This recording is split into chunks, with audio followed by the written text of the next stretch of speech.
Right. సరే అయితే ప్రస్తుతం ఇరాన్ విదేశాంగ శాఖ మంత్రి అబ్బాస్ అరాగ్చి ఢిల్లీకి వస్తున్నట్లుగా తెలుస్తోంది. అసలు ఈ పర్యటన గల ఉద్దేశాలేంటి? దీని వెనక కారణాలేంటి సార్? ఎస్ అండి. ఇప్పుడు ఇరాన్ విదేశాంగ శాఖ మంత్రి అబ్బాస్ అరాగ్చి ఢిల్లీ రావడం, ఎందుకు ఈయన వస్తున్నారు? ఏదన్నా ఈ యొక్క ఇరాన్ అమెరికా యుద్ధాలకు సంబంధించిన ఏదైనా శాంతి ఒప్పందానిక, ఏదైనా మీడియేషన్గా అనుకుంటారు, కానీ అది కాదండి. ఇప్పుడు బ్రిక్స్ సమ్మిట్, ఈ బ్రిక్స్ విదేశాంగ శాఖ మంత్రుల సమ్మిట్ 14-15 తారీఖుల్లో ఢిల్లీలో జరగబోతుంది, మేలో. కాబట్టి 11 సభ్య దేశాలు ఉన్న బ్రిక్స్ అందరు విదేశాంగ శాఖ మంత్రులు ఇండియా న్యూఢిల్లీలో మీట్ అవ్వబోతున్నారు.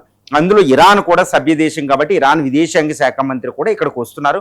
యుఏఈ విదేశాంగ శాఖ మంత్రి వచ్చున్నారు. కానీ చైనా విదేశాంగ శాఖ మంత్రి వాంగ్ వి మాత్రం రావడం లేదని తెలుస్తుంది. ఎందుకంటే అది కీలకమైన ప్రకటన చేసింది. అదే టైంలో అక్కడ డొనాల్డ్ ట్రంప్ బీజింగ్ విదేశ పర్యటన చేస్తున్నాడు కాబట్టి విదేశాంగ శాఖ మంత్రి షెడ్యూల్ బిజీ కాబట్టి రావడం లేదు అని ఆల్రెడీ ఎక్స్ప్లెనేషన్ ఇచ్చింది చైనా. కానీ మేము బ్రిక్స్కి అన్నిటికీ మేము కట్టుబడి ఉన్నాం, ఇండియాకి మేము సపోర్ట్ చేస్తున్నాం, ఎటువంటి నిర్ణయం తీసుకున్నా అనుకుంటూ చైనా ప్రకటన చేసింది.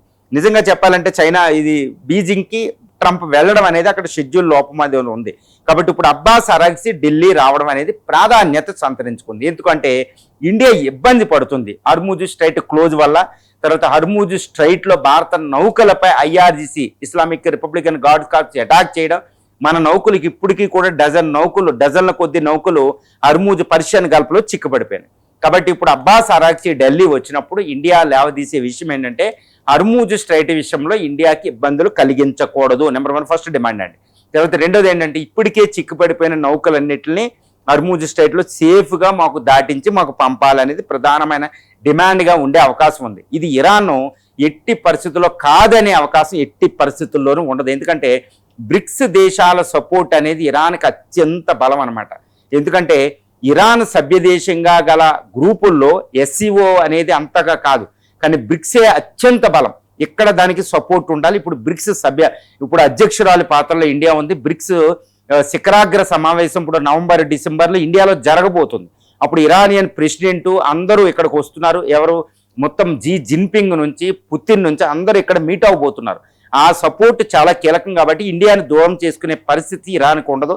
కాబట్టి ఎట్టి పరిస్థితుల్లో హర్ముజ్ స్ట్రైట్ విషయంలో ఇండియాకి ఇరాన్ కన్సెషన్స్ ఇచ్చి తీరాల్సిందే. అదే అబ్బాస్ అరాగ్చి వచ్చినప్పుడు మనం మీట్ అవ్వచ్చు.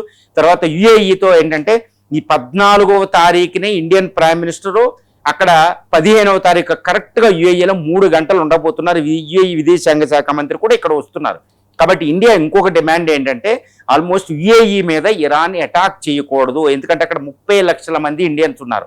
ఇండియాకి అత్యంత వ్యూహాత్మకమైన సంబంధాలు ఉన్న దేశం అనమాట. కాబట్టి అక్కడ ఫ్యూజియారా పోర్టుని మీరు అటాక్ చేయకూడదు, మా ఇంట్రెస్ట్కి ఇక్కడ మీరు ద్రోహం చేయకూడదు అనేది ఇరాన్ మీద ముందు పెట్టే అవకాశం ఉందన్నమాట. ఇంకా ఎట్టి పరిస్థితుల్లో కూడా ఇరాన్ అమెరికాలు తొందరగా శాంతి ఒప్పందం కుదుర్చుకోవాలి, ఇది ఆర్థిక వ్యవస్థకి ఈ ప్రాంతంలో ప్రాబ్లం ఉంటుందనేది ఇరాన్ ముందు మనం ఉంచే అవకాశం ఉంది. తద్వారా ఇంకా ఏంటంటే ఒకవేళ ఏదన్నా ఇరాన్ అమెరికాల మధ్య శాంతి ఒప్పందానికి మీడియేటింగ్కి కావాల్సి వస్తే ఇండియా కూడా రంగంలో దిగే అవకాశం ఉంది. ఈ విధంగా ఇరానియన్ విదేశాంగ శాఖ మంత్రి అబ్బాస్ అరాగ్చి ఇండియా రావడం అంటే అది ఇండియాకు ఒక గ్రేట్ ఆపర్చునిటీ అని అయితే నేను చెప్పగలుగుతాను.